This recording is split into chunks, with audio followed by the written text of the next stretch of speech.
And now we're going to talk about is being a good cover player, also known as a mid player. Okay, as a mid player, you are the link between your front players, your other mid players, and your back players. Okay, one of the biggest things about being a cover player is not so much what kind of gun you use or how fast you are. Is how well you observe the field and how conscious you are of your surroundings at all time. Okay, mid players is probably some of the most difficult positions to truly master when you're out there playing Woodsball. Okay, the reason why is one, your front players are generally hunkered down because everybody's shooting at them. You need to be able to find the shots to get your front players out of trouble. Now, I will tell you that one of the best skills that you can have as a mid player is when you hear a shot to know within 4 or 5 feet exactly where that shot came from.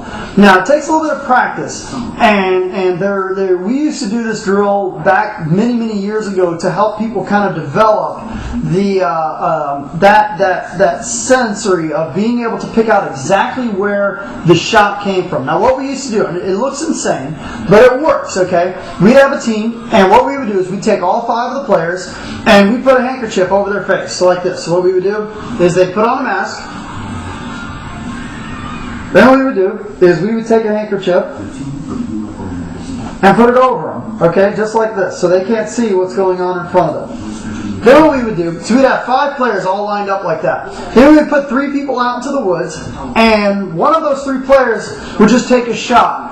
And it forces the people that are basically blindfolded to try to figure out exactly where that player is at. So you're sitting there and you're blindfolded and you're standing out there and you're listening, all of a sudden you hear the shot, and then you try to figure out within a couple feet exactly where that person is at. It is an amazing drill for Woodsball because it's amazing how many mid players will hear a shot and not know within 100 feet where the shot came from. So if you're on a Woodsball team or a scenario team, and especially if one of your jobs is always going out there and sniffing out the snipers, one of the best things you can do is that drill. You go out into the woods, get a handkerchief like this, go ahead and put your mask on, and then take the handkerchief and just tuck it into the back of the strap so you can't see what's going on. Hold your gun up at the shoulder, and then when you hear a shot, try to figure out within a couple feet where that person's at. After about an hour of doing that, you're going to get pretty good. I personally, when I'm out there in the woods,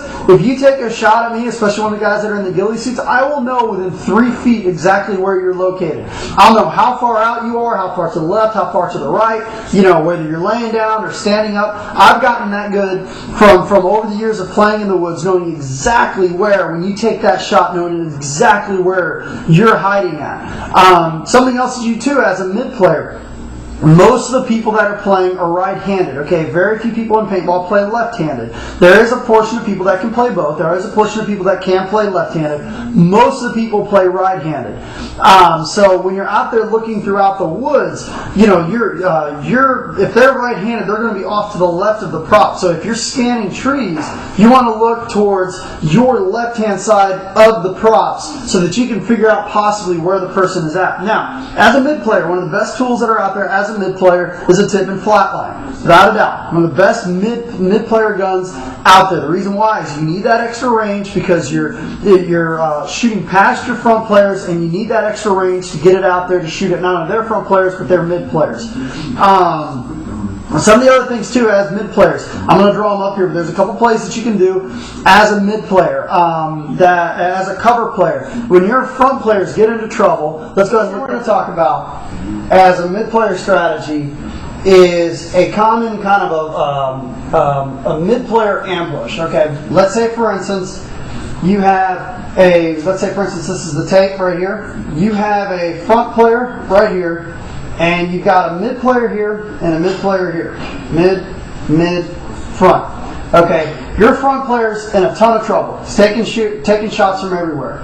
What a good strategy to do is these two guys cross up, kind of like that, and your front player drops back and runs backward. Now these guys are staying perfectly still, crossed up.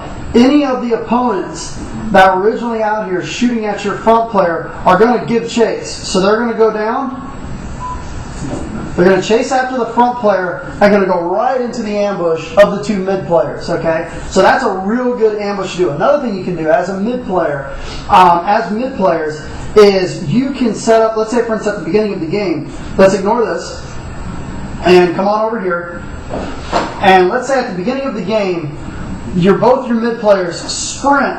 You got a mid player here and a mid player here, and they cross up. Now they're standing there, they're staying perfectly quiet, perfectly still. Your front player, who's back here, kind of runs up, runs around over here, and then drops back again. Their whole team is going to focus on these 2 mid players, focus on the front player, and completely forget about the mid players here. So they're going to be pushing to come attack this guy who's out in the open, running around, running back and forth from this side and the other. Once they cross about the 30-yard line, the mid player is going to blast them. There's another thing called the flank. Okay, this is another really common, really easy strategy to do.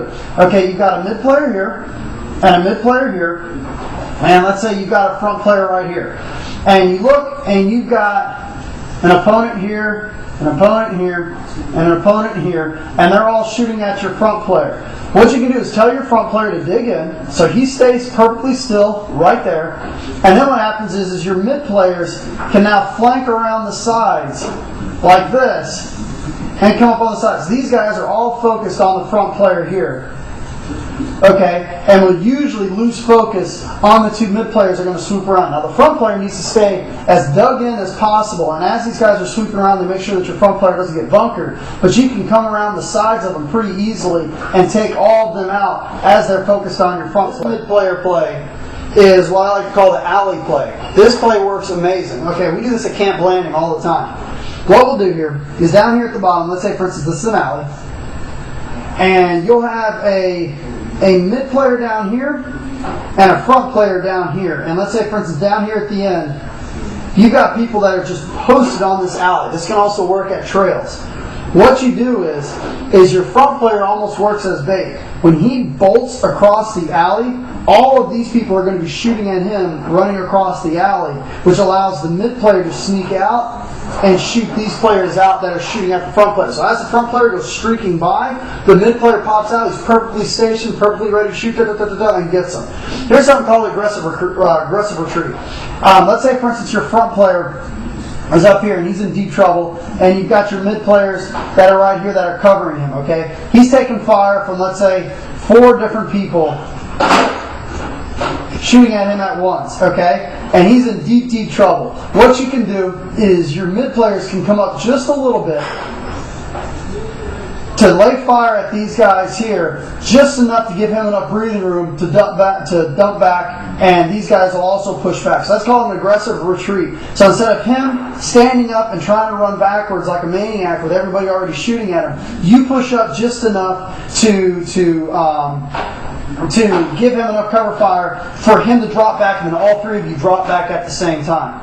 Now, one of the really big issues that I see with mid players and working together with front players is out in the middle of the field, everybody yelling 3, 2, 1, okay, go. That's the worst thing you can do, okay? If you're a mid player and you guys, let's say for instance the objective is to tag the base, okay?